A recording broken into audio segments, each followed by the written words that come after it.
Hello YouTube, Captain Mac here, and welcome back to the life of a virtual airline pilot. Boy, it's been quite the absence, hasn't it? Looking at it, it's actually been close to 2 months, which is just a little insane. But that's where I want to start. Let's just talk about that real quick. I just want to throw a couple things out there. So, why have I been gone for so long? Some of you are probably like, "What? This is just insane."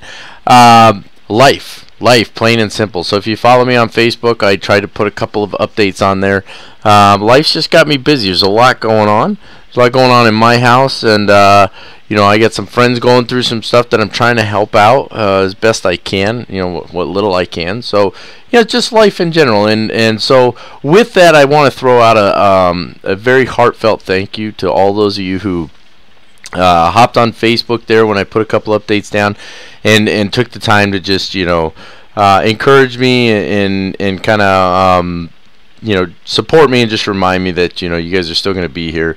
You know, I'm really grateful that I have subscribers who understand that you know, this isn't my job. This isn't what I do for a living. It'd be great if it was, because if it was, then, you know, then this is just part of life, right? And so it'd be a lot easier to get videos out, but it's not. And so you know, between work and family responsibilities and, again, stuff, you know, with some friends, I've just been super crazy busy. It's just been out of this world, but starting to slow down just a little bit. Hopefully it'll stay that way. So I finally got an opportunity to get back in here and start making some videos. Now with that, I also want to throw out there, along with being just crazy busy, I was also a little burnt out. So I've mentioned it before, but you know, between recording time and editing time and uploading time is a lot of time to make a video. Now I don't mind taking that time to do it, but when you try to cram it in with, you know, 5,000 other things going on at once, it can start to become a little bit overwhelming, and that was a little bit of what happened as well. As I reached a point you know, where I just said, geez, I'm just worn out here, right? So I was going to take a short break anyway, and then we were redoing our floors here, and so I was like, okay, well, it's a great opportunity, and that took a lot longer than anticipated. But by the time we were done with the floors, I was like, man, I don't know, I'm just not ready to sit back down in front of the simulator and you know, put the time into a video. So, but feeling good now, ready to get back to it. In fact, I've been pretty excited all week long getting ready to make this video. So, so yeah, looking forward to it. So I do apologize, but only slightly. You know, the only apology I really want to make, it's not for being away, it's for not really having a lot of opportunity to communicate a little bit more, because I know some of you were just wondering what's going on. So for that end, I apologize, and in the future, if I'm going to be away for a while, I will try and make a better habit of communicating, but I'm actually a terrible communicator. But I'll try to do a better job of letting everybody know what's going on. And also, I just want to say, getting this video out there does not necessarily mean I'm going to be able to start cranking them out one a week, every week again. But that's what I'm hoping for, is at least a video a week again, and get us kind of strolling along and moving forward, because, hey, we got a long way to go, and yeah. I think that's about it. Okay, talked long enough. Let's jump right in here. So where are we going today? What do we got going on? So as always, as it's been for quite some time in the life of a virtual airline pilot, I put a vote out there. So we're done with the Christmas challenge. We're back to doing voting on where we're going to go. We ended up down here in TNCA, and we're getting ready to flip around now and head on our next flight out. And so I put it up for a vote. I put up the PMDG 737 as one option, and then the FSLabs Airbus as another. Now this is the second time we had the two kind of pitted against each other in the vote, and this time the FSLabs Airbus won out. So I actually had a little bit of time the other day to do a flight, not enough time to record, but hold on, cough coming.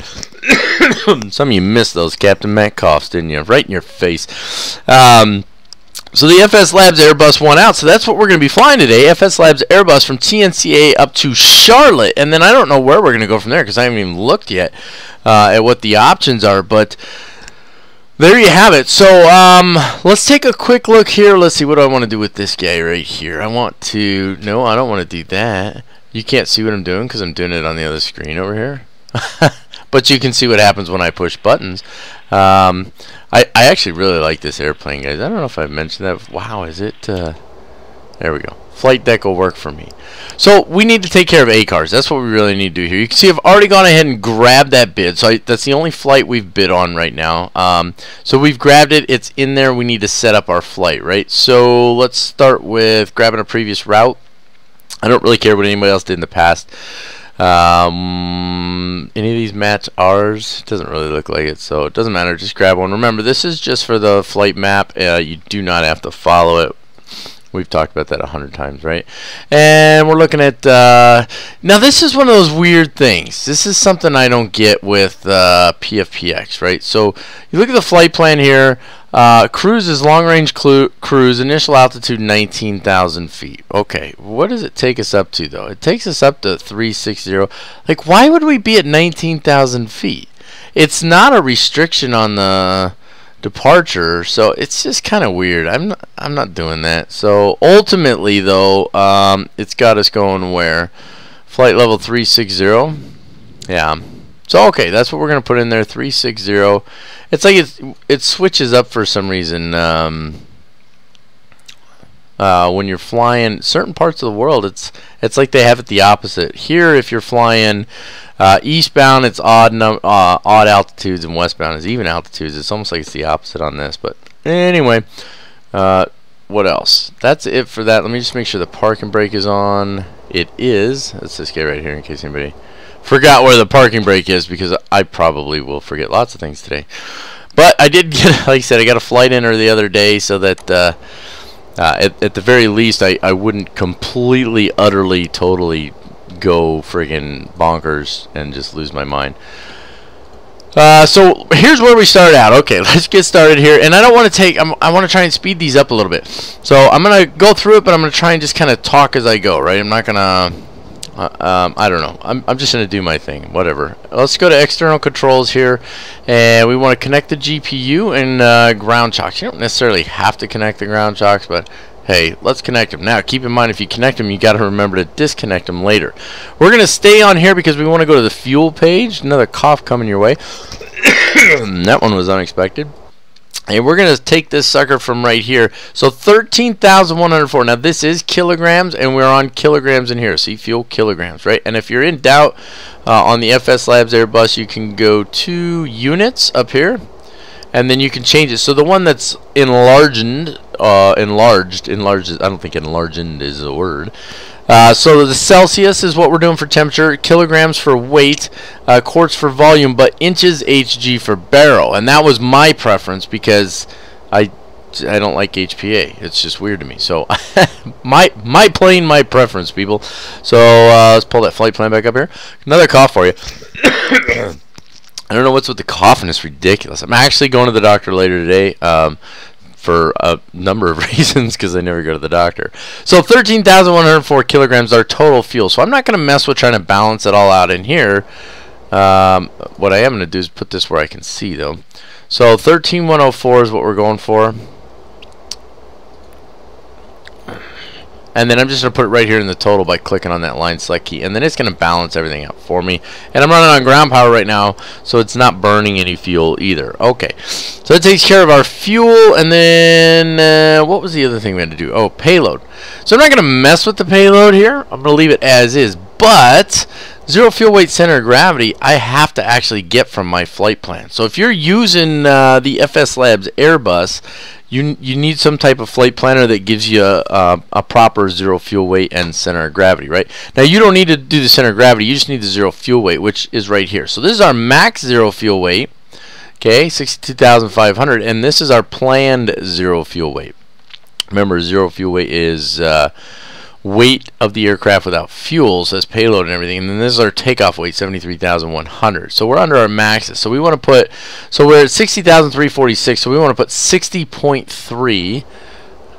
I don't want to pop, I don't want to hide that. 60.3. We're going to throw that in there. And then we want to write these two numbers down. Alright, because we are going to need them later. And I always forget to do it, so I'm going to do it right now. So it's 60.3 and 28.2. I gotta write these down. 60.3 and 28.2, because we're gonna need those a little bit later. Okay, there we go. And I think that takes care of everything we need to do here. You can open doors and all that stuff. You can change how long it takes for the alignment of the ASUS and all that good stuff, which we're not messing with any of that right now. So we're going to go on that. So go back to the menu here. Now we don't have power on the aircraft yet, so we still only have options, you know, failures and options on here, which is fine. So throw that down there and hop up to the overhead. And let's take, so when we take a look up here, you can see our external power is available. Now this is one of those kind of weird things, because if I click on the batteries, it should see, so that actually turned it on, right? So now I got power on the aircraft, but I'm not using the external power yet, and I don't want to burn out the battery, so we want to turn that on pretty quick. So if you just flip this on, your batteries will actually be off, but all the power comes on, which I don't think it's supposed to actually do that. But it does anyway. So turn on your batteries first. As soon as you click on one of them, the other one will show that it's off, and these white off lights are your indicator, right? So dark cockpit concept. So next step in our process here is actually to go through, and anywhere there's a white light, click on it to turn it off. Okay, so there we go. Not yellow lights, just the white ones. Okay, so now we've got power on the aircraft. And I've got my whole list right here. We want the nav logo lights to go on number 1 there, so we're good on that. And let's see, pack signs, we could probably put those on auto right now. No, that I said pack signs. That's one of those things about the right click in an aircraft. I'm not complaining about it, but when you've got the right click and you need to right click something, if you miss it, you always end up with your little pop-up menu there, right? Okay, what do we got going next? Let's see, battery 1 and 2 is on. That's these guys right here. External power's on. It's going through its own fire test over there. Nav logo lights are good to go. We're not ready to start the APU yet. I don't want to do that because we're going to be here for a little while. I don't want to burn the fuel. So when we get to it, though, APU is real simple. It's down here. So when we get there, we'll take care of that. But what we can do is the ADERs or the ASUS. Now, it's very important that you turn these on in order 1, 2, 3. So look at them here. Okay, it specifically says 1, 2, 3. So number 1, number 2 is over here. I made this mistake once. Okay, and I had to start over. Maybe I didn't. I didn't wait to see if see what happened. Okay, but it specifically says make sure you go 1, 2, 3, right? And so it goes 1, 2, and then 3 is in the middle. So you just right click them once, 1, 2, and then 3. You don't have to delay or any of that nonsense. You don't have to do any of that. So let's see, we don't need to access the eCam right now. We take care of all the pumps and all that stuff. So ADERs is starting to do its thing. It should actually show us down here. Man, it's not showing us anything right now, but eventually it should, probably because it shows a fault there. So let's just go clear. There we go. So if you pop this guy up, so IRS or ADERs is in alignment, it's going to take 5 minutes. Well, it's going to take us more than 5 minutes to get going anyway, so I'm not too worried about that. Let's go ahead and put our strobes on auto, and we should be able to arm the emergency exit lights. See, this is why I love these views. I am probably going to be switching here, so, you know, if anybody knows, there's the emergency exit lights. If anybody knows, oh, come on, brain function, anything about chase plane, I'm probably going to be switching to chase plane here pretty soon. From everything I'm seeing, EasyDock 2 and chase plane are both better than EasyDock 1, which is what I use. And I mean, you got to pay for them either way. And since the guy from EasyDock didn't bother to do anything at all, really, with EasyDock until a competitor showed up, I'm not interested in paying any more money for his products. So awesome. No smoking seatbelt signs on, emergency exit lights on. Pack flow needs to be on normal. That's this guy right here, which it is. We want to make sure our nose wheel and anti-skid switch is flipped on, which is this guy right here, and it is. What else? Gear should be down and locked. It is. We can hop over here and take care of our transponder real quick. So with this guy, the transponder here, if you want to change the code, you actually have to clear it out. Okay. And we'll put in our new code there. See, there you go, there's that menu again. We'll put that on in the on position, altitude reporting in the on position. We will leave TCAS as it is for now. What else we got here? We don't need to actually do anything with comms. So let's take a second here. I want to talk about ATC because I know it comes up all the time. People say, oh, fly with VATSIM, blah, blah, blah. Okay, so listen, I did have a little bit of time to fly. I didn't just completely friggin' not do anything at all. So I did do some flying, and I did some flying on VATSIM. And it's not going to happen, people. I'm not doing it. And let me tell you why. Okay, let me explain why. I don't have anything against VATSIM. I think it's awesome, but there's never a controller where I'm flying.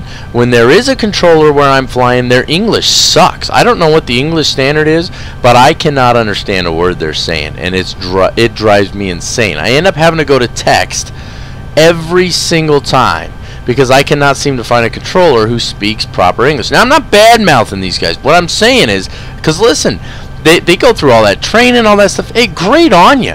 Okay, but whatever the English standard is, maybe I just have a hard time understanding English. I don't know. But I'm telling you right now, it's not going to happen. I'm not going to be doing VATSIM. Okay? Because it's just not working for me. I've tried, and I've tried some more. It's not working for me. So I'm not doing that. Okay? So there we have that, and there are guys out there who do their flights on VATSIM and stuff, so go for it. Watch their videos. Fantastic. So I've been looking at ATC programs, and I'm dying a slow, miserable death here because they suck. They're terrible. Now, a buddy of mine says he used one. He says it's fantastic. It's really, really good, and I believe him. I really do. But it actually requires 2 programs to do the voice activated, and the 2 programs together are $100. I'm not spending $100 right now. So it looks like we're going to be without ATC for a while, which is a shame. I'd like to not be without ATC, but I'm not spending $100 right now. And I'm not doing VATSIM. I'm just not doing it. I tried. I really honestly did. And I was just absolutely... Oh, by the way, I'm putting my flight plan into my Active Sky over here. It didn't work. It was crap for me. It was crap. So anyway, so there you go. There's our deal as far as ATC for now. Let's press on, and you guys can yell and scream and complain in the comments, and I'll laugh and cackle, and no, I won't really do that, but you get the point. Alright, let's go over to the FMGC. Okay, check your nav data first, obviously. 170501, so good from 27 April to 24 May of 2017, and today is whatever the date is there. There's a little recording icon right here that blocks that. You can't see it, but I can see it. So I have no idea what it shows for the day. Oh, that little pop-up. There you go. May 4th. That works. So today's May 4th, so obviously we're good there. GPS primary lost. Shut up. GPS primary lost means it's still aligning. So when that's done with its alignment, it'll just say GPS primary. So in case you've ever jumped on and you're like, oh my god, how did I lose GPS primary? Well, there you go, waiting for the alignment. So the alignment's done. And there you go, look at that GPS primary. Okay, so where do we start here? Let's go to the initialization page. Let's start our flight plan here. We're going TNCA, right? I keep wanting to say TCNA. TNCA. So TNCA. Oh, by the way, to the commenter who said they were really disappointed because I didn't get the better scenery. That's not a fair reason to be disappointed at my video, okay? Let's just throw that out there. Okay, I get what you're saying, but geez, give me a break. No, I'm just messing with you, man. Now, somebody was like, man, this video would have been so much better. I wish I'd have known you were flying there, blah, blah, blah. Well, to be fair, pretty much everybody knows where I'm flying because it's always voted on, right? So, except for that Christmas challenge, we do votes. So, just saying. Anyway, TNCA to KCLT, that's where we're flying. You gotta have them both. Make sure you put / in there. Click right here. You don't need to click this initial request. Just ignore it. You can click the IRS initialization if you want, and literally what you're doing is you're making sure that this is correct. Here's a way to do that in FSX. Hit Shift and Z twice or 3 times is even better. That gives you your frames per second, but up here it gives you your lat long. So we're at 1230.17. Look at that, 1230.2. It's just rounding up, and then we're at 0700.5. Look at that, 70.46. So guess what? We're right. This is good. This is what we want. Hit Shift Z again, and away it goes, and we know that we're good to go on that, right? It doesn't do anything. It's just for you to check them. Now you can change it if you want. If it's wrong, you can change it. So just something to keep in mind. Flight number for us today is cough. Cough's not your flight number. It's AAL 854. So somebody said, I don't remember. I'll look and see if I can find the comment to pop it up here, but I'm not going to look too hard, to be honest with you. 854. Somebody said you're supposed to put the airline there. I was just putting the number for a little while. They said you're supposed to put the airline there. So there you go. Cost index for us is going to be 85 because, hey, it's Captain Mac and we do what we want, right? I do what I want. And then we said 360 is ultimately our cruise altitude. So that's what I'm putting in there. I'm not putting the 19,000. I don't know what that's all about. So there we go. And then that also automatically takes care of the temperature for us. Now this is the initialization. You can go to this page and you can do your zero fuel weight and zero fuel weight center of gravity, or you can do it later. It's actually laid out the way they tell you to do it is to actually do it a little bit later, which is kind of interesting. They want you to do the flight plan first. Now I don't know if there's a reason behind that, but we're going to go ahead and follow that methodology. So let's jump back over here to our flight plan page now. You can see TNCA. That's where we're departing, and we're going to be taking the MOBA 1D departure. And let's look at the weather here real quick. So weather is, there we go. There's the weather. Let's see, we got 30 degrees outside, pretty warm. 25 degrees Celsius, which means when these get close together, that's actually when you get precipitation. There's the word I was looking for. So possibility of some rain, it looks like. Surface winds are 90 degrees at 20 knots. That's some hefty winds. So we're going to be taking, what, runway 11? Yeah, probably runway 11. And 2985. Okay, so let's hop out here real quick. Go top down view. So yeah, it's gonna have to be runway 11 over here. I guess I've got some AI traffic turned on. I thought I had it turned off. Okay. I just want to know which runway we're going to use, because when you click on TNCA, you see the departure thing pops up there, right? So click on departure. And here we go. Runways available. Well, we're going to be taking runway 11. You got to start here to get to the SIDS, the departures, right? So that's why we want to know that's why we took the extra time to make sure we know which runway we're going to be using. So MOBA 1D is what we're looking for, and we'll brief that here in a bit. You click the up and down arrows to scroll, right?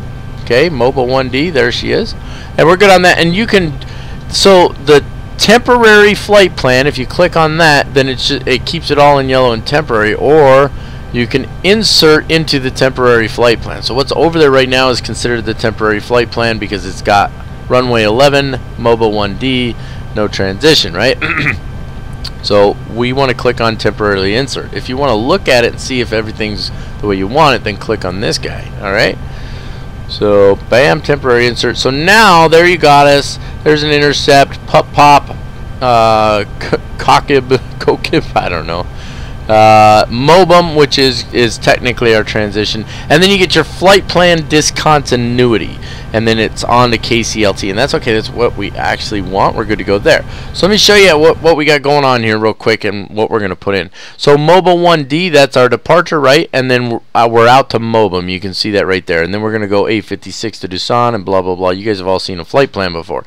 So here's how we entered in here, and I think we've been over this before, but you get to go over it again. So instead of messing with flight plan discontinuity, we're going to click on MOBUM, and we're going to go Airways.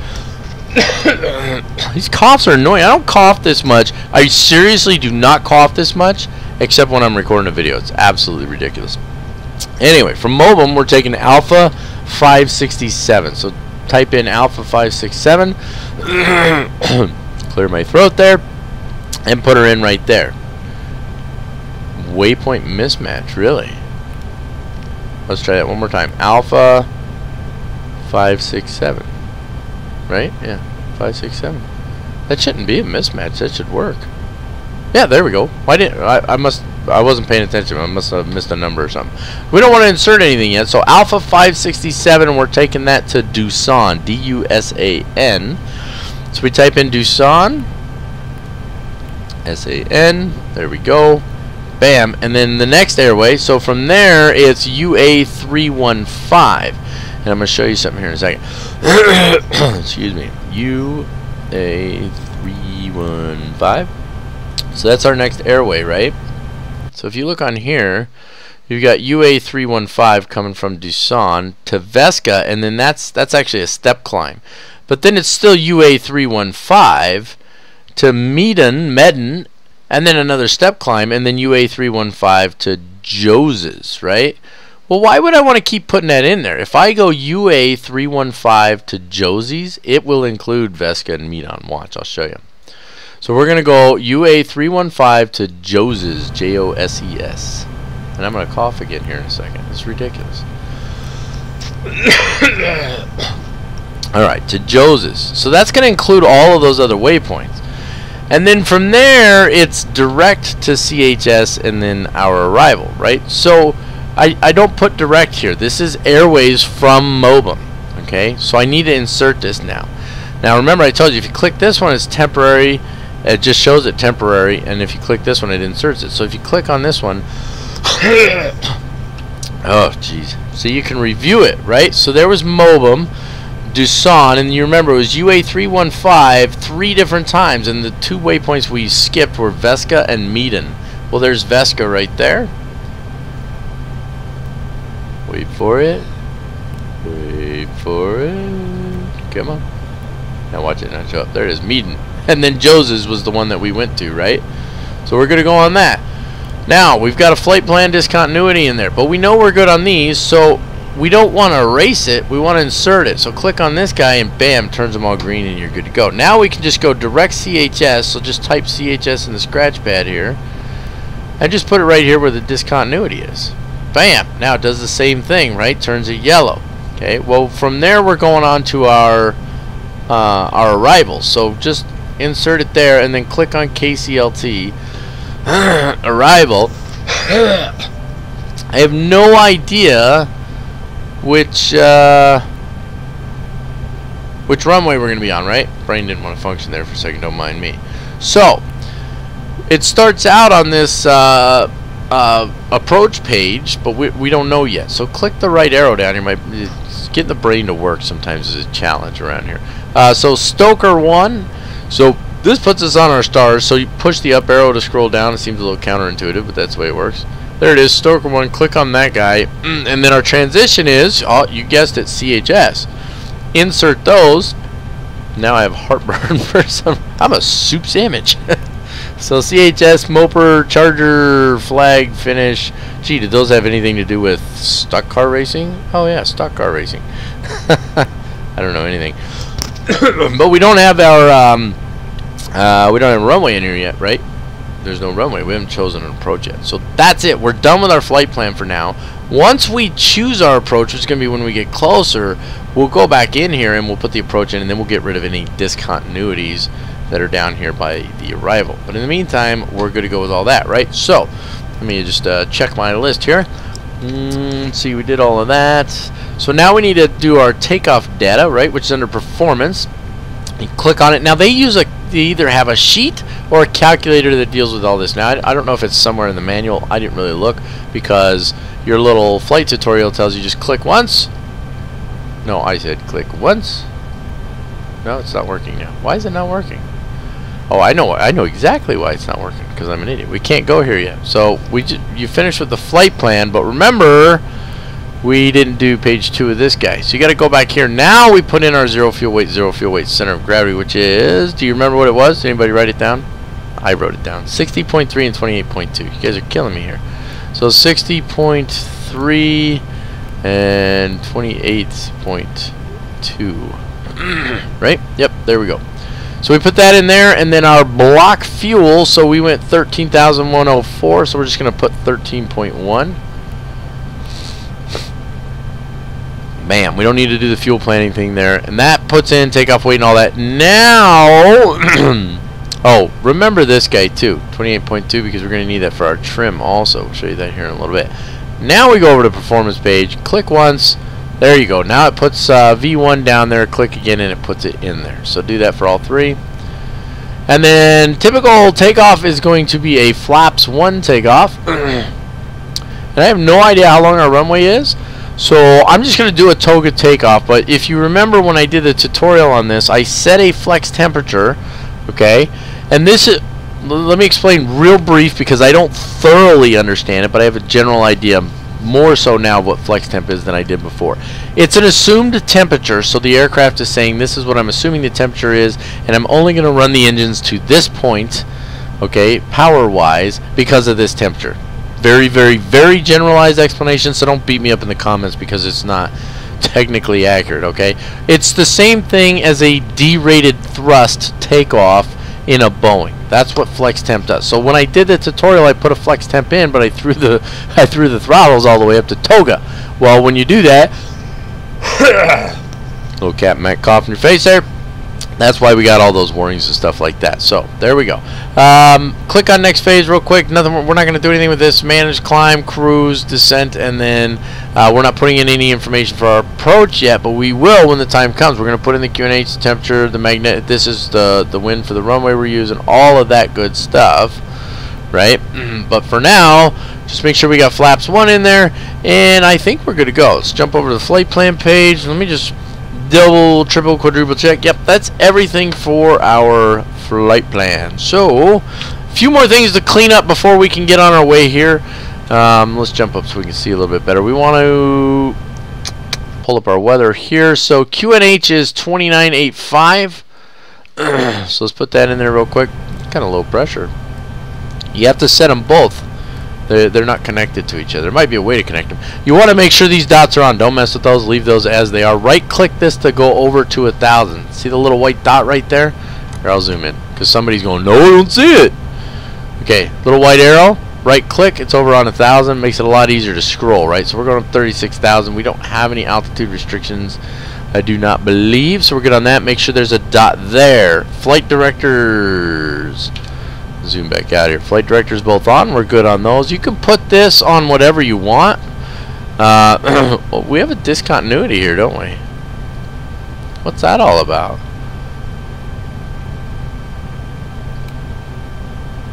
That's kind of weird. Why is it doing that? From ABA to pop-up. Pop-up. It just shows an intercept. I don't like that because this thing's really weird when you do that. So let's just clear those out and let's see it might put it back in there though. It doesn't look like it did. So when you so what you have to do, and I probably should have left it, but I didn't. So what you would have to do is I completely took ABA out of there, which I don't get, but anyway, what you would have to do is actually go direct to whichever waypoint, which took me forever to figure out last time I flew, so I couldn't get it to go on course. In a Boeing, if you go direct to whatever, it deletes all the other waypoints for some reason. It doesn't do that in Airbus, so probably should have just left it up there, but I didn't, so it is what it is. Suck it up. Okay, we've got that in there. Up to you. You can have this on ARC if you want. Why is just move? There we go. No, see, I didn't want it on plan. You can have it on ARC or you can have it on nav. If you have waypoints that are behind you, highly recommended that you have it on nav to begin with, because that shows you a 360 degrees around the aircraft. But we don't, so we'll just go to ARC and we're good on that.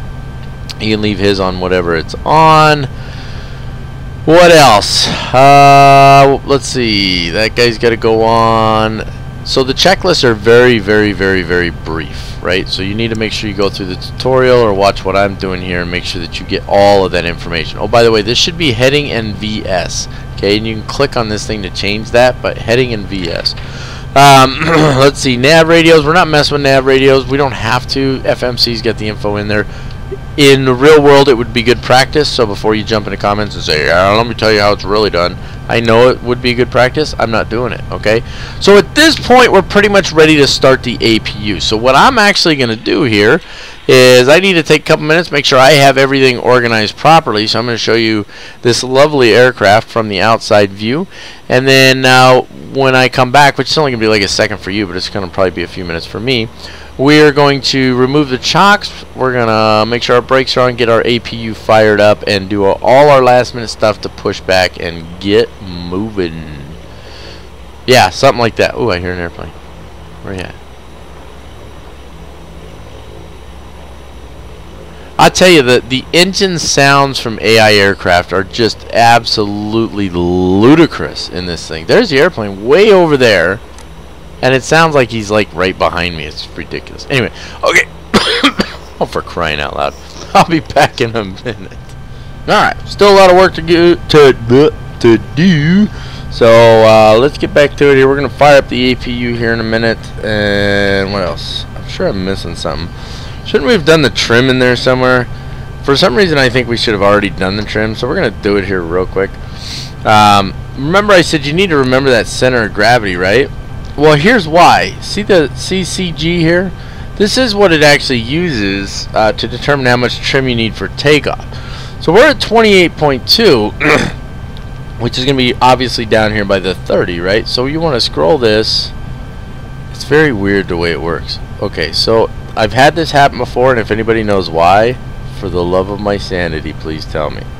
So that's probably pretty close to 28.2 right there, maybe, I don't know. But when it does that, when you click it once and it just settles, I can't get it to move anymore. So I don't know what that's all about. But anyway, the things were in reverse, and the whole thing's just a soup sandwich. But anyway, so what you're looking at, I think it's a little less than it's supposed to be. I think it's supposed to be down here a little further, but it's not. As you can see, it's not letting me do anything. It says to click it, but nothing I do works when I click it. So I don't know. I can't do anything. I'm losing my mind. Whatever, I'm gonna leave it as it is for now. We'll deal with it later. But that's the idea there, right? So 28.2 should be somewhere near the 30 here. That's why I think it's not quite enough. That's how you determine your trim for takeoff. So there we go. We hadn't done that. I must have just overlooked it on the little list here or whatever. That's fine. So let's hop up top here now and let's fire up the APU, because that's the next thing on our list. So you want to click on the master switch, you get your blue light comes on, right, and you're ready to rock and roll. Well, not quite. So then click on the start button. See, the light comes on, right, and then let's jump down here, and we need to go to, you're being a bugger, aren't you? Click on APU. It should, usually it'll come on automatically. I don't know why it didn't, probably because I hit clear earlier. But if it doesn't click on automatically, just hit APU, and then you see she's firing up right here, and you're good to go, right? So flap open, all that good stuff. This is just right out of the tutorial flight, guys. Pretty straightforward stuff here.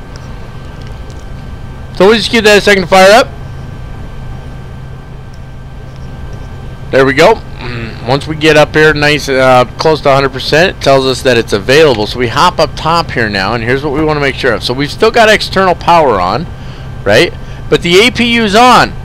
If I click this off, if you look closely, in fact, I'll just click it. So I just turned the APU generator off. We don't want to do that because we're about to disconnect external power. So don't turn it off. Remember, dark cockpit concept. Okay.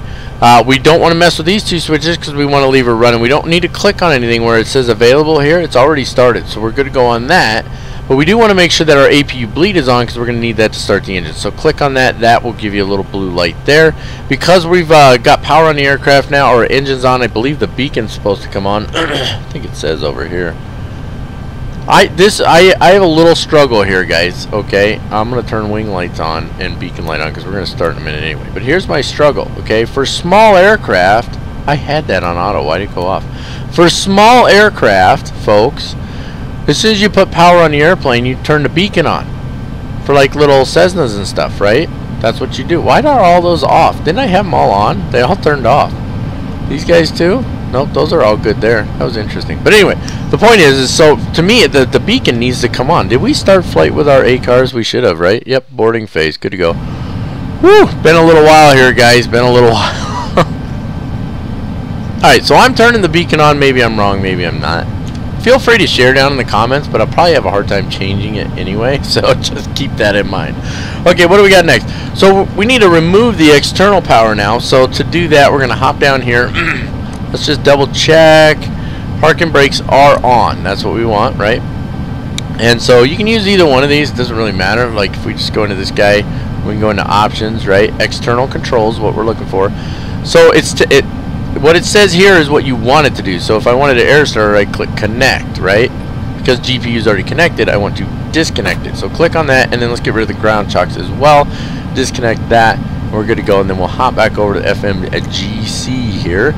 And I think that's everything except for we didn't turn TCAS on yet, and I know I'll forget. So just right click it over. If you roll the mouse wheel, for whatever reason, it always goes back to standby no matter which way you roll it. Kind of weird. So just right click it, and there you go. And is that it? I think that's everything, right? Yep. So this is telling me the beacon does need to be on. External power should be off now. Hop up and just double check. Okay, so the external power is off. APU bleeds on.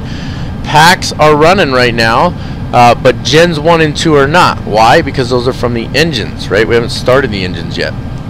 All right, so we're ready to push back. Hop down here. Let's get our what do you call it? GSX. You know what? We gotta. I don't have the ground chart in front of me right now. So this is the cheater's way. Go top down. That's runway 29. We know we're taking 11 down here, so we want to go nose left, tail right.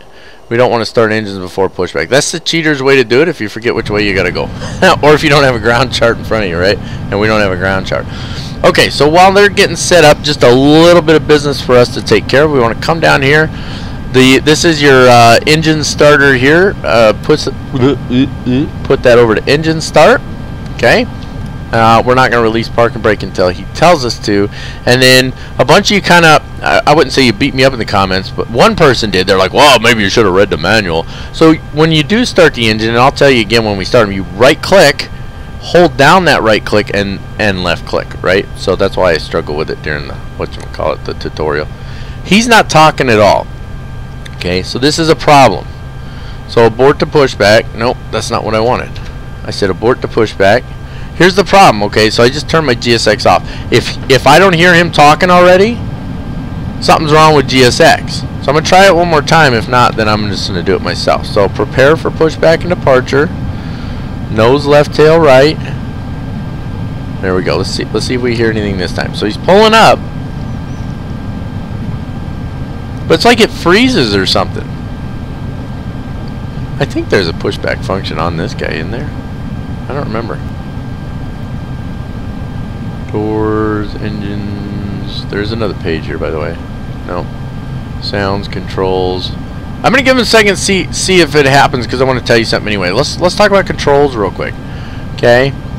So you go in here to thrust levers, and you can set all these detent zones. And I'm not going to go in here and mess with them. I'm not messing with it, okay? You can select 1 or 2 levers, no reverse on stick. That means that I don't get reverse thrust based on pulling these further back, right? I like 0 here to be 0 on my actual physical throttle. Visual cues off.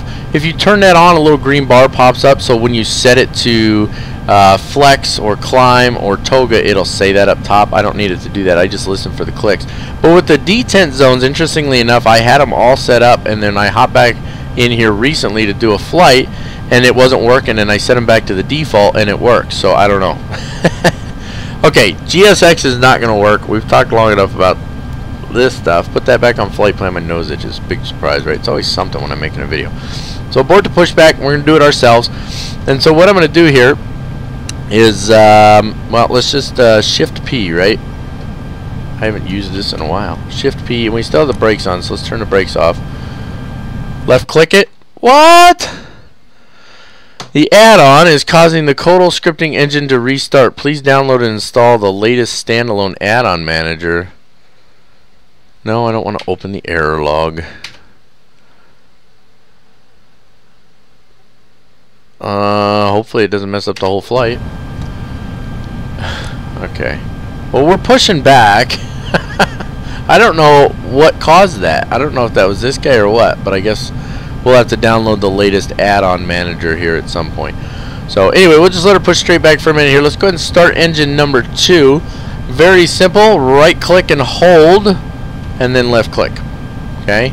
It arms the slides automatically, and she starts firing it up. Let's hop down here for just a second, and I want to go to the flight controls page, because we're going to be checking those in a minute. Notice they're all in yellow right now, right? Because we have no hydraulics.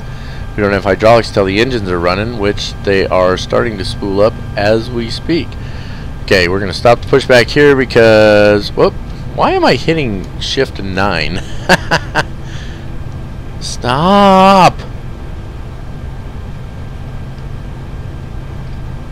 Okay, it wants to keep pushing back. Come on. What are we doing here? Is it going to stop pushing back? Shift P. Oh, for the love of my sanity. Why is it still pushing back? What is going on? We're gonna be in the grass here pretty soon. We still got some room to work with. Shift P. Should have stopped by now.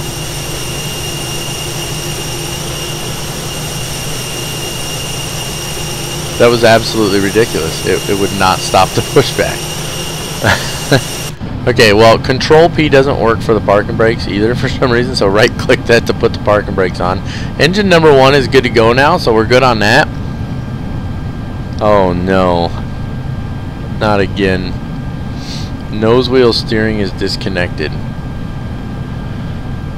Tell me that's an engine thing. Let's start engine 1. This happened to me before, where I got this warning right here. Nose wheel steering disconnected. I don't know if that's a button I'm hitting, but I'm gonna probably have to pause the video and check, because last time it did that to me, I couldn't steer the aircraft. Period. So I don't. I'm gonna have to figure out what's up with that, because if you look here, see, so here's my tiller, right? Tiller works. That's not me using the mouse, by the way. I've actually got it attached to a knob on my throttle, right? But if we go outside here, technically it should turn even while you're sitting still, but it probably won't. But what happened last time that I had nose wheel steering disconnect on here, it wouldn't, the nose wheel wouldn't turn, and I tried this guy, so it turned it off and then back on, right? That didn't do anything. You can't just clear it out, because it's still not going to do anything. It doesn't make a difference. It's still there. You're just clearing the warning. So, okay, let's put this guy right here. Right click this guy to arm the ground spoilers. 1 down for the flaps. Okay. And then let's do our flight controls check real quick. So full left. I don't know why. That's interesting. Full right. Oh, that's the PAC's kicking in. Full right. All the way up. I didn't do the before start checklist. I popped it up because, of course, I remembered after the fact. There's our rudder. So everything's working except for nose wheel steering. So what I'm going to do, I'm going to pause the video here, and I'm going to figure out why my nose wheel steering is disconnected and get that back up and running. So I'll be back here in just a second. Alright, so I think I know what the problem is. I think it has something to do with GSX and needing to update that add-on manager. I think that's what caused it. So what I had to do, I actually had to shut down the sim, reload the aircraft, all that good stuff, get everything set back up. So I've got everything set up again. I did make one change. I want to show it to you here. We need to go out a little bit. Come on. Come on. There we go. So instead of getting rid of that, like I did before, the what was it, the intercept, I left it there so I can show you that when you go direct to, unless I'm mistaken, because I've only done it like once, it shouldn't erase the rest of the flight plan. It should take us direct to it. So we should be good to go on that. Everything else should be set up. So our after start checklist, the anti-ice, we don't need that. Anti-skid, nose wheel steering is on. Oh, and just to show you real quick, so like I said, I've got the tiller attached, so you see even sitting still I can turn the nose wheel in. So yeah, big difference there. Don't know why it was doing that, but I think it has something to do with GSX. So ECAM status has been checked. We're good to go on that. We've checked flight controls, all of that good stuff. We should probably set this to engines down here. I don't know. I guess it doesn't matter. And then trim is set and checked. Also, just while trying to figure out what was going on with the nose wheel steering, as I was going through the normal operations handbook, lo and behold, it looks like there's a better checklist in there. So I may convert to that at some point, but for now we're just going to stick with what we have here. It's not that big a deal. So let's take the parking brake off. There we go. Flaps are set. A little jump here. There we go. Track IR coming on. Bring in just a little bit of throttle. And we are going that way. Looks like we got to go, yep, up over there. So let's get her rolling. We are pretty heavy, so it's going to take just a wee bit more to get her started here. But there she goes. And eureka, we have nose wheel steering. Yay! Okay, so, yeah, I think I pulled the ground chart. So let's pop that up here and take a look and go over the taxi route real quick. Pretty straightforward. And then, of course, we need to do our departure briefing. So we will take care of that as well while I'm taxiing out here. And then I will see you guys when we are holding short of runway 11, getting ready for departure. Alright, as far as the taxi goes, it doesn't get much simpler than this. So we're right around here by gate 7, even though it says gate 1 on FSX, but that's where we're at. So we're going to taxi down here. We're actually going to come here on Kilo and then zip on down here Golf to hold short. Well, we're probably not going to hold short. We're probably going to roll right on the runway, but runway 11 is going to be our runway of choice. So that's your taxi brief, pretty straightforward. Let's take a look at the departure. It's going to be the Mobum 1D. Mobum, that's right, I said Mobum. So runway 11, that's this guy right here, or this end of the runway here. So we're going to depart at heading 115, and then you saw on our nav display there, it showed the separation between I guess ABA is what it was showing. I don't remember off the top of my head right now, but anyway, it showed a separation between that and Pup-Op, which is our next waypoint. So that's basically just the flying out here runway heading until you get at or above 1,000 feet. Then you start your left-hand turn, swing all the way around, and then you're supposed to catch the 009 degree radial outbound from the ABA VOR. We're really just going to start to swing around and then go direct to Pup-Op and then out here to Kokib. Need to be at or above flight level 5,000, so that tells us the same thing at Pup-Up. So that tells us that our come on brain function, that our transition altitude is either at or below 5,000. In fact, our transition altitude is 2,500 feet, as you can see down here in the lower right hand corner. So then out to Cockpit and then to Mobum and then on course from there. Pretty straightforward, not a very difficult departure. Even though this whole thing looks kind of crazy, it's actually not all that bad. So I think we're going to go on everything. Let's continue our taxi here and get this bird in the air.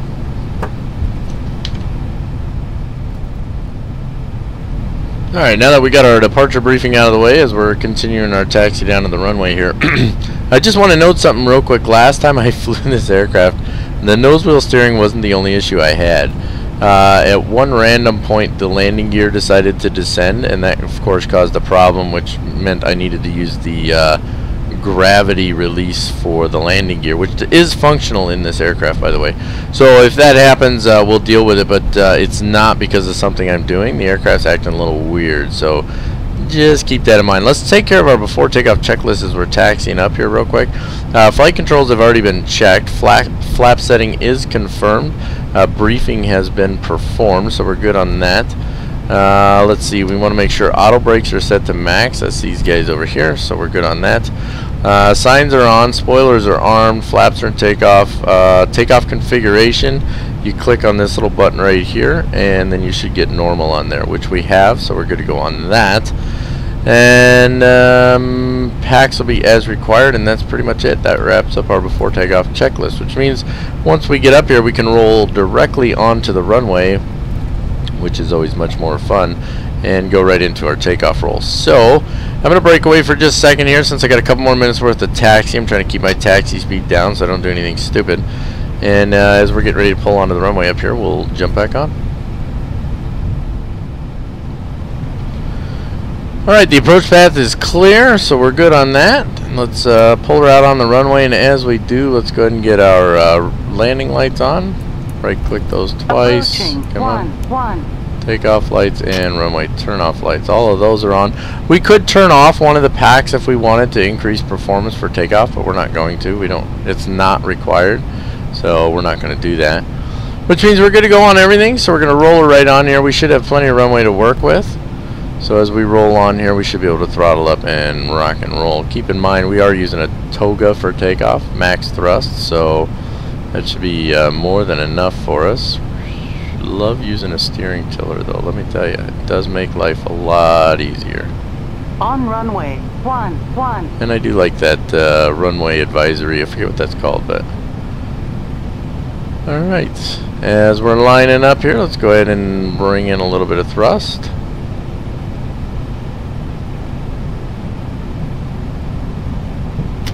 There's the first click. Oh, and my throttles like to be out of alignment. And all the way to max. And we'll switch to rudder pedals now, which are quite sensitive. So hopefully I won't make a complete mess of things here. Little crosswind coming off the left. Whoop. Looking pretty good though, coming up on V1 and rotate here. As I said, plenty of thrust. Rotate.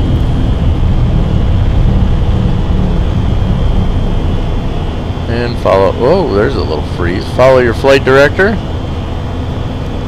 Positive rate. Let's go ahead and get the gear coming up. There it is.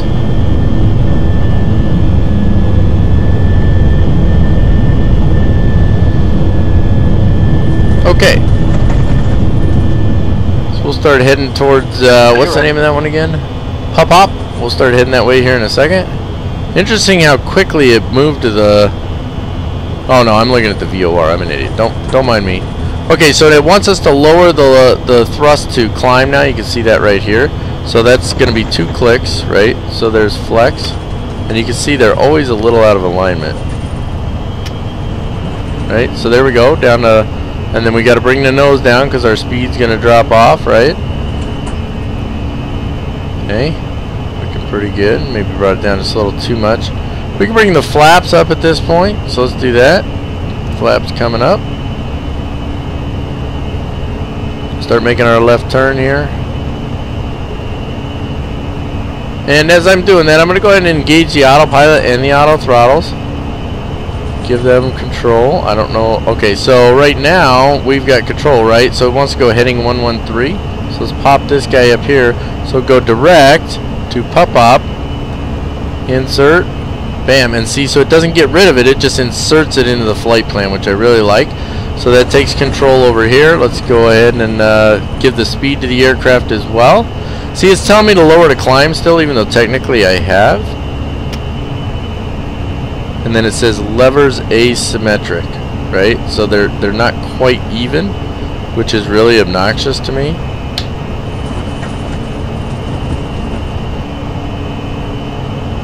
I'm trying to... There we go. And now I can't touch them. If I touch them at all, it goes out of whack again. A little bit of turbulence coming through here. You can hear things bouncing around a little bit, but you can see that we are going on to our flight plan here, which is exactly what we want. So straight over to pop. Flaps are up. Well, they're not actually. They came back down. Flaps up.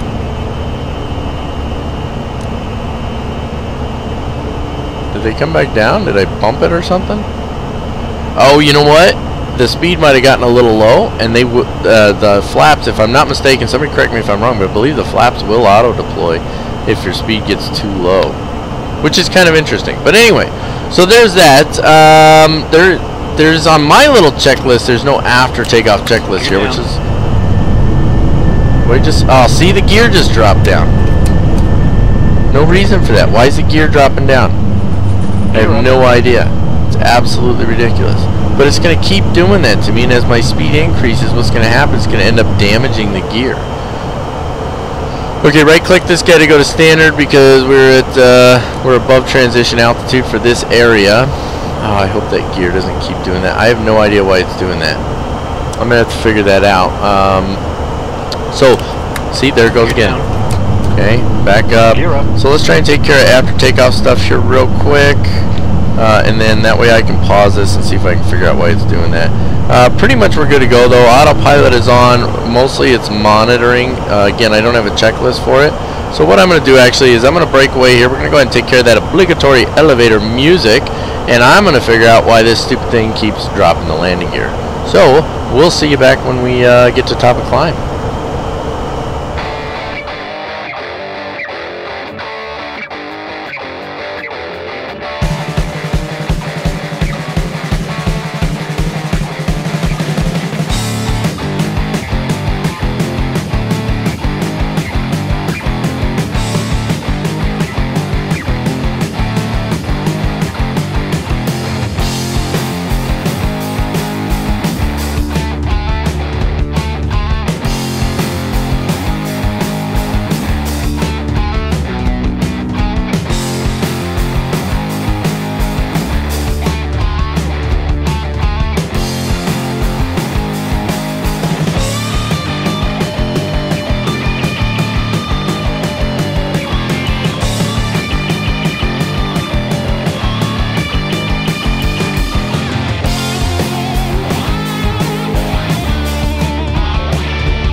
Alrighty folks, welcome to Cruise Altitude. We've actually been up here for a little while. I've been doing about 100 different things, but there are a few things I want to cover at cruise that I didn't really cover during the tutorial, so it gives us an opportunity to look at it here really quick. So once you get up to cruise altitude, you can jump over here to your MCDU, which we're just going to pop it up, make it a little easier. Okay, so jump to this guy here. We're on the flight plan right now, and you start out. We can start out by hitting the performance key here, or the performance page here. Alright, and this is giving us some good information here. So what mode we're in, what phase we're in, the cost index that we chose is on here, and it can be changed as well. How far we have to our top of descent, which is 252 nautical miles. Estimated fuel on board at destination. We've been fighting a headwind most of the way, so it was higher earlier, but it is not now. So just some general information. You guys are used to that stuff anyway. And of course, you can go to the next phase and so on from there. If we hit the progress key here, we get the phase we're in, what our actual cruise altitude is in this case, what our optimum cruise altitude would be based on weight and balance and all that, and then the maximum cruise altitude. And then if we hit the report page over here, this tells us what waypoint we've already passed, where we're headed, and the next waypoint after that. And then it gives us what altitude we expect to be at each of those, how much fuel is on board right now. Let's see, top of descent is going to start at flight level 360 at approximately 1608. You can see we're at 1536 right now. It gives us winds, temperature, all kinds of good stuff there. So there's a lot of information there, which you know, you use that stuff when you're in flight, right? They're constantly monitoring this, so just something to keep in mind. You do want to keep an eye on these things. Okay, moving over here, we've got on our lower ECAM here, we've got, I believe that's the right term, ECAM, right? Is that the ECAM? No, my brain just went blank on that. But anyway, here's our cruise information here. Yeah, it's the lower ECAM display. So let's see here. So on our cruise page, we've got our engine oil quantity, which is right in here. Good to know, obviously. Cabin altitude, and that's this guy right here, by the way. I'm sorry, that's the vibrations. I'm not entirely sure what that means. It's probably in the manual somewhere, but it's probably talking about how much vibration we're getting in the engine. So if there's too much vibration, that could obviously be a problem. And then we've got our cabin altitude, which is down over here. My brain doesn't want to function right now. It's one of those days, right? Let's see what else we got here. If we had animals in the cargo hold, we'd want to observe the temperature down here in the cargo hold. This guy down here, but we don't know if there's animals in there anyway. So, and that's just about it. So now we do need to go ahead and enter our approach. We haven't done the arrival or approach briefings or anything yet, which is fine. We're going to be doing those after we descend. But let's go ahead and let's take time now. KCLT. We want to talk about our arrival. Now we've already selected Stoker or Stock Car 1, but now I also know which runway we're going to be using, which is going to be the ILS runway 18 left. So we'll go ahead and click on that guy right there. The star's already in there, so I don't need to put anything else in there for that. The transition's already in there as well. So I just want the runway in there. So when I do that, we go on here, scroll on down. Come on. Here we are, all the way down to Hondo manual, and I'll show you why that is here in a second. And there's flight plan discontinuity. So let me pop this guy up here. We got all kinds of stuff popping up, and let's rotate this guy down here to the plan page. Bam, there we go. Okay, so this is where we're at on this list right now. So as I scroll up and down, this changes, right? So let's go back up here a little bit.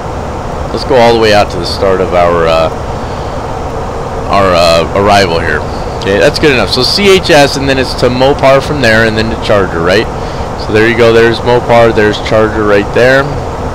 Okay, and then it's to Flag, and of course you're going to get all this during the arrival briefing as well. I'm just showing you here. So you've got all of this stuff here, right? This is all our arrival, and then we come down here, and here's the airport right here, right? But then all of a sudden we hang a right. Well, we're landing on runway 18 based on the direction we're coming from. We need to go up here first, right? So that's what we're going to do, is we're going to hang a right, and we're going to go, and this is what the manual means. It's not actually a waypoint. It means we're going to go manual, and what we're going to do is actually we're just going to continue flying outbound on this course until we go far enough out that we can flip around here. Now, Gilgy, you'll see during the approach, is not actually the waypoint that I want first. What I actually want, and I'm going to put it in there, and we're going to show you right here on the plan view. So, I went a little too far there. There we go. Okay, so before Gilgy, there's a waypoint called Snack, S-N-A-K-K. So I'm going to put that in there, S-N-A, where are you at, K?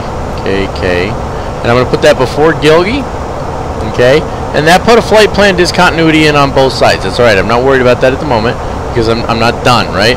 And then before Snack, I want to put in Cavi, C-A-V-V-I. So C-A-V-V-I. I'm going to put that before Snack. And it did the same thing. It put a flight plan discontinuity on both sides. That's okay. Before I think you can erase them before you insert them, right? So let's try it. Let's go clear. Yeah, not allowed. Okay, that's fine. So what I'm going to do is I'm going to insert them into the flight plan here. Bam. Now it should let me clear those out without any problem. Not allowed. Why is it not allowed? Well, that doesn't make any sense. Because I want those waypoints in there, and I don't want the flight plan discontinuity in there, right? That was kind of weird, wasn't it? You should be able to hit clear. Okay, maybe I need to clear the other one first. Maybe that's what it is. Let's try that. So let's start from down here. Let's see if we can clear this one. Okay, there we go. We cleared that one. Cleared that one. Okay, that's what it was. So you have to clear them out from the last one to the first one. It's still not going to let me do that. Oh, because of the manual there. That's why. My bad. Okay. Duh. Okay, so I can't get rid of that one because I'm going manual here. But now I've added those. You can see it's really easy to do once you figure out how to clear out the discontinuities. So we'll still go manual from Hondo. We'll continue to fly out until we're past Cavi. And then there's not a lot of distance here. You can see that's only 5 nautical miles, right? That's plenty of room to make a turn. So right when we're just about even with Cavi, we'll swing it around. We'll probably just go, you know, maybe we'll bypass a little and go direct to or something like that, using our, come on, brain function. Using our autopilot. Man, my brain does not want to work. Now, I do want to be at Cavi. I want to be at or above 6,000 feet, right? So 6,000. I think you got to put a slash first, actually. So slash 6,000 at or above, and let's see if that lets me do it that way.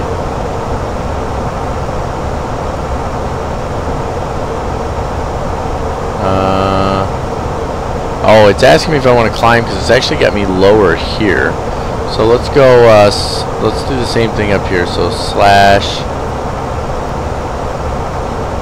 put that in there. There we go. So because it had me at 4,500 or whatever at the manual, then it didn't like that, right? So we'll temporarily insert. Now, this is interesting. It shows 4,440, right? And it shows that here as well, even though I just put 6,000. But if I click on it, right, it's supposed to show me. Oh, I clicked on the wrong side. That's why. I'm stupid today.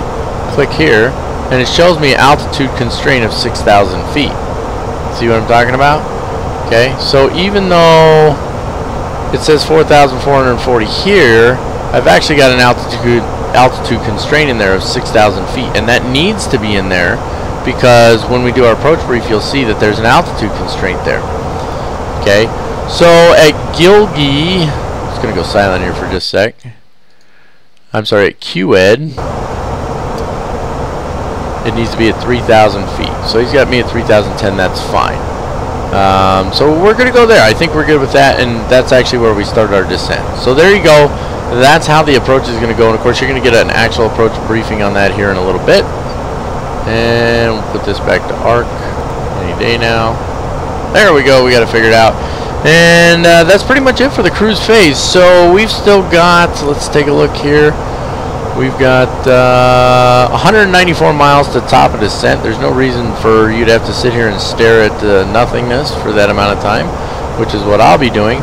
So when we get closer to top of descent and we start to get prepared for it, I will see you again so that we can take care of business. Alright, we're going to be creeping up on our top of the descent here pretty soon. We're about 60 miles out. A couple things we need to take care of, and then I want to get the arrival briefing put in here as well. So, since we're going to be descending here pretty soon, let's go ahead and make sure that seatbelt sign is on. I'm pretty sure I turned it off. I did. So, seatbelt sign on. No smoking sign always stays on, of course. We want to change our altitude. So, You'll see during the arrival briefing there's a whole lot of altitude restrictions, and so I'm going to really kind of try and stick with some of those. So our first altitude restriction is going to be between flight level 290 and 240. So what I'm going to do is just put this, let's see, what are we flying at? 360. So let's put this at 260. Let's go with that. So I'm going to try and meet those, and of course you won't be on here for all of them, but instead of doing, typically what I'll do is I'll just say, well, we're going to go all the way down eventually to this altitude. I'm going to actually try and step it down like I would in the real world. And I just noticed the auto throttle being off. No idea why that is, but that would explain why we're like right on the edge of overspeeding. I must have bumped the throttles or something. So, but anyway, okay, and then keep in mind that when it's time to descend, the aircraft won't do it on its own. We're gonna have to actually click this button. We'll left click this knob here, and that'll start the descent. We want to do that right when we get here, and we'll actually get a little announcement right here, and I think it shows up here as well. It'll say decelerate, and when it does, that's when we want to click that button. Okay, enough talk about that. Let's go ahead and let's take care of our arrival briefing here. And then shortly after we actually get on to the descent, we'll go ahead and take care of that approach briefing. That way we've got both of those knocked out. Alright, as we're rolling in here, getting ready to hit the arrival, we're going to take the Stoker 1R nav arrival. I think it's actually supposed to be stock car. I think that's what that's supposed to be, stock car. It says Charlotte after all. But we're going to come in at CHS, which is out here. So when you look on the right edge here, you find CHS. It's actually out here, 113.5 nautical miles. And then from there to Moper, that's probably supposed to be Mopar. Charger here, I'm trying to get these right. Flag down here. So at Charger, we need to be between flight level 290 and 240. And then at Flag, we need to be between 230 and 210. Banging a left from there to 341 degrees, continuing on our arrival down to finish, the finish line, between flight level 23,000, I couldn't read that, it's sideways, and 16,000, and continue there down to stock car, or Stoker, however you want to call it, which is what the arrival's named after. That's between 19 and 12,000. Hang a left there and you can see 5,000, 5,000, 4,000, 4,000, 4,000. Those are minimum safe altitudes, I believe. Usually those are in red though. I'm not really sure why they've got it set up this way. There's probably something I'm missing here, so if you understand the difference, let me know. Real quick side note, the Navigraph charts is going to switch here pretty soon away from the Lido charts, unfortunately, and go to the Jeppesen chart, so actually not looking forward to that. But anyway, so banging left from there to 328 degrees to, not sure what FIBBR is supposed to be, Fibber, I don't know, Fibber, between 16 and 11,000, down to Lap between 16 and 11,000, and then Zimco between 11 and 13, down here to Terry between 6 and 8,000. Now this is kind of weird. So it's between 6 and 8,000 here at Terry, but then you come down here to Doomy, and it's between 9 and 11,000. So I'm not really sure why that's set up that way. But we're probably just going to stick between 6 and 8,000. We'll continue all the way down here to Poor. Bang a right to, looks like 3 degrees. Keep in mind, if you look over here, north is this way. And we're going to be taking runway 18 left. So we're going to follow this down here until we hit our vectors, and then we'll swing around and line up for our approach there. So a whole lot of waypoints in there, but really not all that difficult. Just, you know, a lot of altitude restrictions to keep in mind. So that's what we want to do. And that's pretty much the gist of it. ATIS is going to be on 121.150, approach control on 125.350.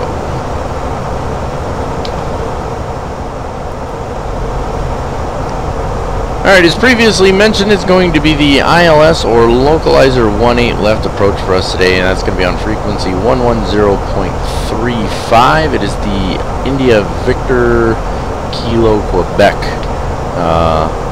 Localizer or ILS, I guess. I don't know. These letters, if I'm not mistaken, are the Morse code identifier. So dot dot dot dot dot dash, all that stuff. So anyway, there we are, 110.35. So when we come down on that downwind leg, we're going to be this side of the Concord Airport here. So we'll zip past Cavi here, or Cavi, which is our initial approach fix. We'll swing around and catch it at or above 6,000 feet. 183 degrees, which is also our final approach course. Down to Snake, which is the initial fix. I don't know why you've got initial approach fix and initial fix. I never understood that. But anyway, then to Gilgi, then on to QED.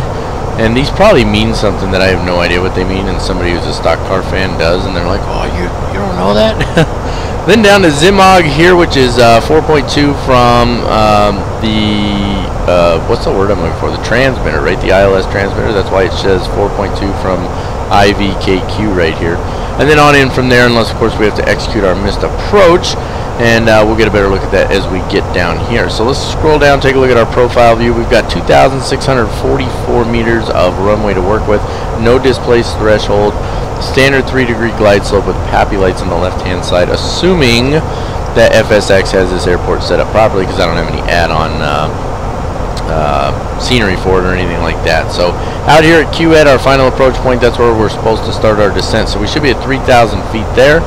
Start our descent on in at 183 degrees, 3-degree glide slope down to Zimog, which is 4.2 miles. Continuing from there to our missed approach point, or our landing. For our missed approach, we'll climb initially at 183 degrees until we reach 1,300 feet.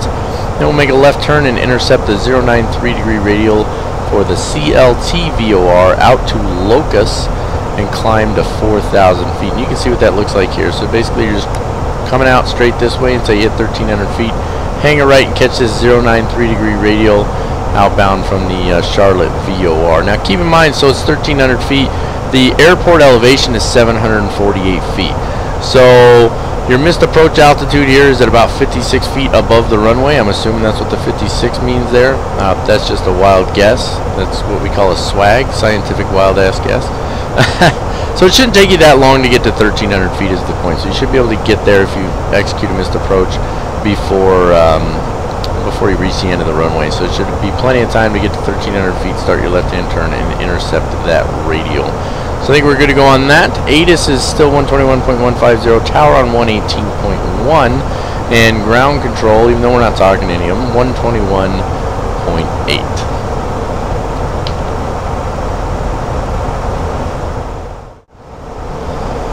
Alright, we're still a little ways out here on our descent, obviously. At first, for whatever reason, the aircraft was doing a really crappy job of managing the descent. So we're definitely higher than we should be right now, but we'll just let the airplane do its thing and see how we fare. But a little bit more business before we're ready to go here. Let's hop down here and pull up our flight management computer, or MCDU, and hop over to our performance page.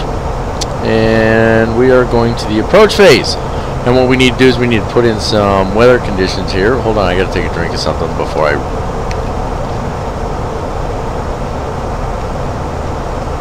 I don't know if it's just from all the talking or what, but anyway. So get my act together here. Okay, I think I got it together now. So we need to put in the QNH, which is 2976. Now that's the only one that's required. However, there's no reason not to put the rest of the information in if we have it, right? So our temperature is 23 degrees Celsius. And our wind is going to be 140 at 12 knots. So 140/12. And this is going to do a better job of managing what our approach speed needs to be and all of that. And then we're going to go ahead and land with full flaps. So our approach speed is 148 knots, and then our landing speed should be 143 knots. We should be good to go there, and that gets all of that set up, and I think that is it.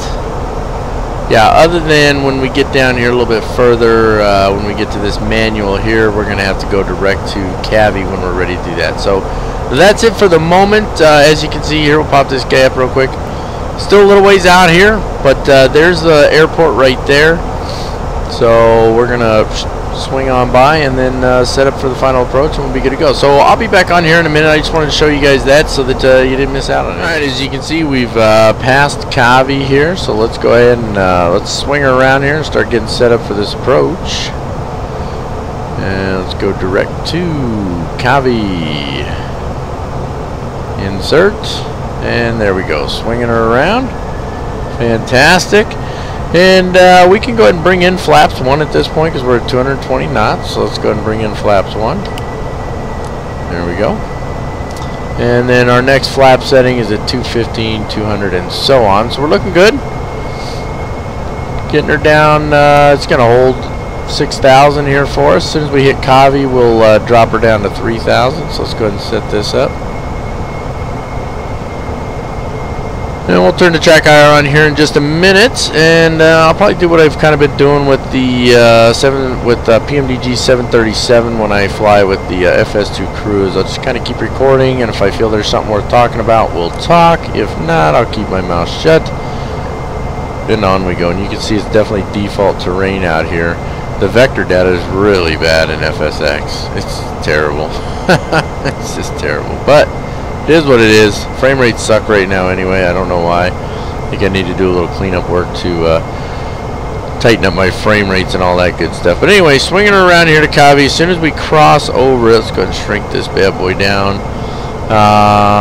Flip this over to ILS. And I'll just kind of keep an eye on his on the first officers over here.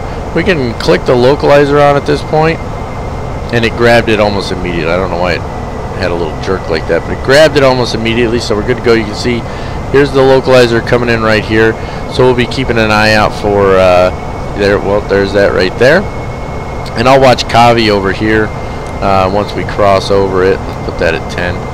So once we cross over Cavi, we'll click on this bad boy to shrink her down, but descend down to 3,000, and we'll keep an eye on our diamond here. So you can see, so the diamond's gonna move right now. That's okay.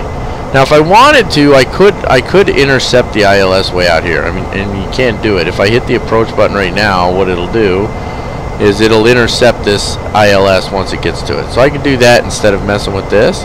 And then I can set this to 4,000, which makes it's actually a lot easier to do that when you consider I'm doing the workload of 2 pilots by myself. So, because we're gonna have to reset that to 4,000 for our go-around altitude, right? So we've got that set now. So hey, one less thing to worry about. Oh, the lighting just changed dramatically, didn't it? Okay, so yeah, let's we'll go ahead and let's see if it intercepts that glide slope from here. And then if it does, once it intercepts it, we'll go ahead and bring the speed down a little bit further and drop the landing gear and get ourselves on to final here. Yep, it grabbed it. Didn't have any problem grabbing it. So we don't want to fly it too fast on that 3-degree glide slope. Let's bring it down to 200 knots. There we go. Let's go ahead and arm those spoilers. Right-click them once to pop them up and arm them. I think you're supposed to put the ignition to start.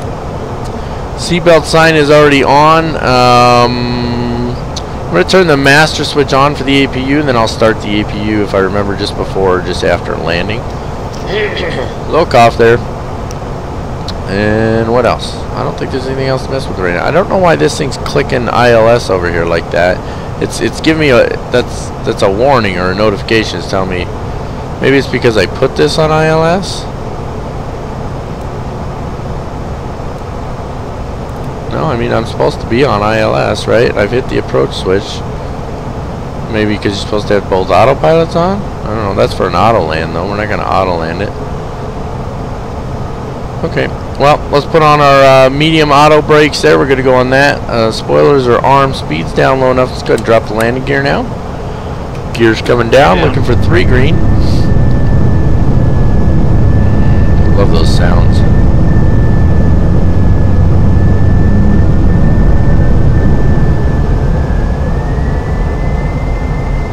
There we go, 3 green. Fantastic. Let's see, how far out are we here? We're almost on top of Gilgi. Yeah, so we're looking pretty good here. And we've got the runway. I think that's our runway. Yep, there's our runway in sight. Let's go ahead and bring that speed down some more. We want to get her all the way down to 148 knots. So let's bring her down to 160 here. I might have been a little fast for that. I mean, you can extend the gear at 250 knots. I'm looking at this little thing right here. 250 knots, you can extend it. So we weren't going too fast, but it's probably a little faster than you would normally go when you're extending the gear. Let's bring in the next flap setting. That puts us at 2. We can go to 3 here in just a second. Looking good. Ooh, that brought that nose over, didn't it? Next flap setting. And let's slow her down to 148 for our final approach here. And bring in our final flap setting.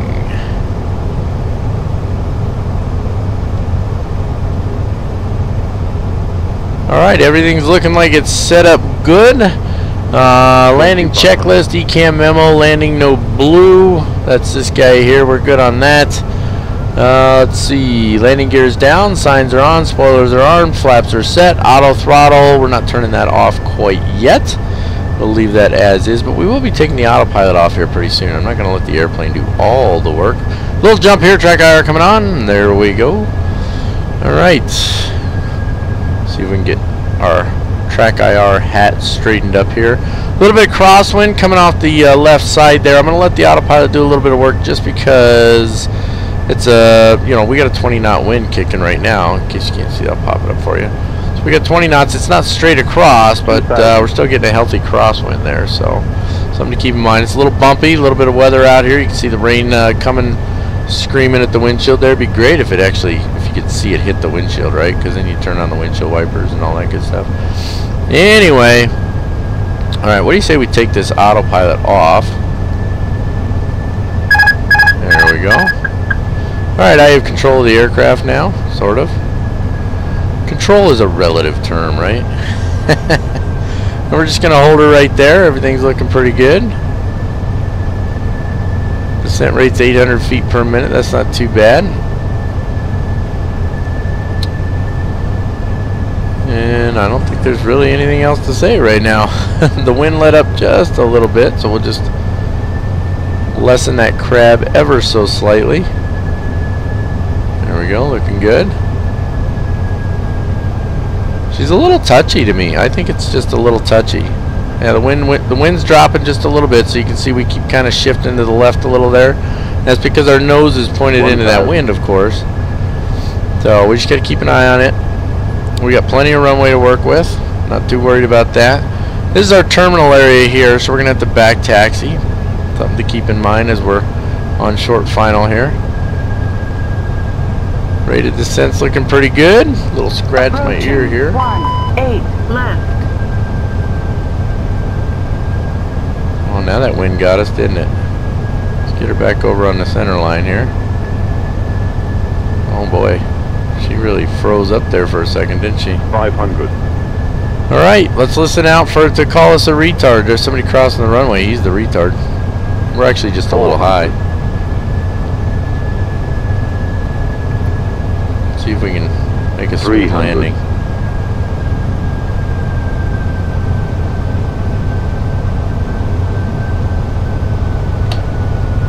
200. We'll be all right.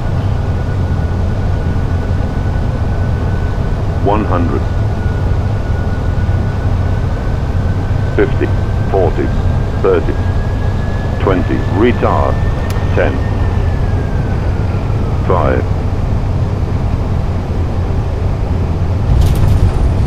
Not too bad. Minus 123.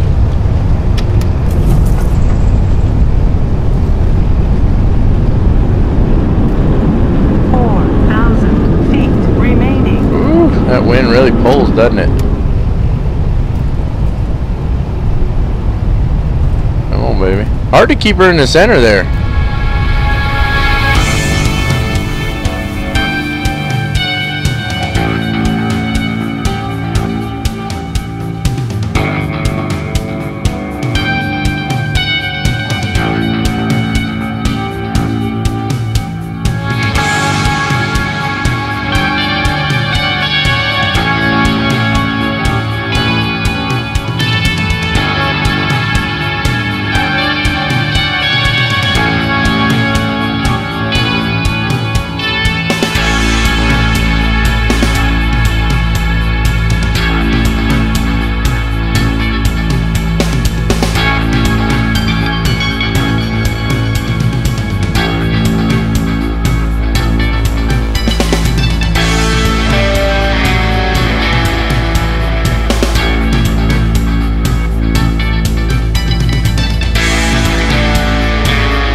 Alright, we got her off the runway here. Let's go ahead and turn off our landing lights. We won't need those anymore. Put this on taxi. When we turn off lights can go off. Let's start the APU. And let's clean her up a little bit. So flaps coming up all the way. Spoilers can go away. Those are good there. TCAS can come off. Good on that. And I think we're good to go. Let's go ahead and taxi her in here, and once we get to a parking space, we'll come back on and we'll wrap this thing up. Alright, we found us a parking space here. Let's go ahead and take care of shutting things down. So the APU is up and running, and the APU generator is on, so we should be able to just shut down the engines. Same thing, right click and then left click, and that shuts them off. We can turn off that ignition switch too. There we go. All of this stuff should stay on because we left, or because we turned the APU on. Let's see if the jetway will connect here. Yeah, it looks like it's going to. Fantastic. Which means we can open up that door. So we might as well do that real quick. Go to options. Let's start with external controls and let's connect the chocks and the GPU. And go back over here to doors. And we want left forward door open. And then aft cargo door open on that side, just because. Okay, close this guy down here. There we go. We got that shut down. Let's see. Let's take a quick look at our list here, see what else we need to do. There's really not a whole lot we need to worry about because we pretty much got her shut down already. Oh, we do need to take care of a bunch of lights and stuff, right? So let's do that real quick. Oh, goodness. Okay, external power is available, so let's go ahead and switch to that. APU gen can now go off, so turn that guy off. We can turn this one off, this one off, this one off, this one to auto. Those are all off. We can let the passengers get up and move about smartly now. There we go. All of that's off. Everything's as it should be up here. And there's really nothing for us to do down here unless we were setting up for another flight, which we will not be doing. Not today anyway. We will be doing another flight though. So there you have it, ladies and gentlemen. We have completed our flight into Charlotte. And I know it's been a long time since we got a flight in here, but wow, that one just snuck up on me. And by that I don't mean into Charlotte, I just mean getting a flight done. So again, life's busy, so I'm gonna try and get them going, get flights out every week again like I was before. I can't make any promises on that, but I can promise that I'm going to try. So, but I had a lot of fun with this one. I think a little more familiarity with the Airbus is coming my way, so I really like that, and I hope that you guys picked up a few things on this flight and that you just enjoyed it overall. I know that I did. So thank you for joining me on this one. Don't forget to click the subscribe button there. Boy, I haven't said this in a while, have I? Click the subscribe button. We're over 4,000 subscribers. Unbelievable, right? We're at like 4,100 and change. Thank you. Thank you to every one of you. I truly, truly appreciate it. And I know some of you have been long-time subscribers. You've been extremely supportive of the channel, and I'm very appreciative of that. So thank you very much. So click the subscribe button if you haven't already done so. You can click the, I forget what little button you click, but there's a way to get notifications when I release new videos, so hopefully you'll start getting a notification every week, which might get annoying, so maybe you don't want to click that, I don't know.